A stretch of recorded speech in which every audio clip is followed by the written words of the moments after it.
এবার মরণ কামড়ে মোসাদের গোপন ঘাঁটিতে বিধ্বংসী হামলা করল ইরান, আর তাতে ধুলোয় মিশে গেল মোসাদের অপারেশন কেন্দ্র। ইসরায়েলের একটি সামরিক গোয়েন্দা কেন্দ্র এবং মোসাদের অপারেশন পরিকল্পনা কেন্দ্র লক্ষ্য করে ক্ষেপণাস্ত্র হামলা করেছে Iran. Islamic revolutionary guard corps IRGC এক বিবৃতিতে এ তথ্য জানায়, যা প্রকাশ করেছে দেশটির আধা সরকারি সংবাদ সংস্থা তাসনিম। সেই সাথে খবরটি নিশ্চিত করেছে কাতার ভিত্তিক গণমাধ্যম আল জাজিরাও। ইসরায়েলি গণমাধ্যমের সূত্রে জানা যায়, দেশটির উপকূলীয় শহর হারজলিয়ায় ক্ষেপণাস্ত্র আঘাত হানে। লক্ষ্যবস্তু ছিল একটি সংবেদনশীল সামরিক স্থান। এই হামলাকে অত্যন্ত সুনির্দিষ্ট ও পরিকল্পিত বলে উল্লেখ করা হয়েছে।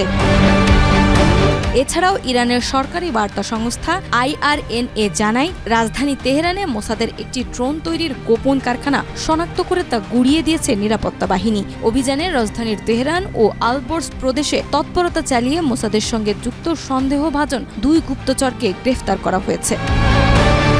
ইরানি কর্মকর্তাদের ভাষ্যমতে, আটককৃতরা দেশের ভেতরে সন্ত্রাসী কর্মকাণ্ড চালানোর পরিকল্পনায় লিপ্ত ছিল। তারা ছোট আকারের ড্রোন ব্যবহার করে গুরুত্বপূর্ণ স্থাপনায় বিস্ফোরক হামলার ছক তৈরি করছিল। এই হামলা ও অভিযানকে ঘিরে মধ্যপ্রাচ্যের উত্তেজনা আরও বেড়ে গেছে বলে মনে করছেন বিশ্লেষকরা। নাজমা, মাই টিভি।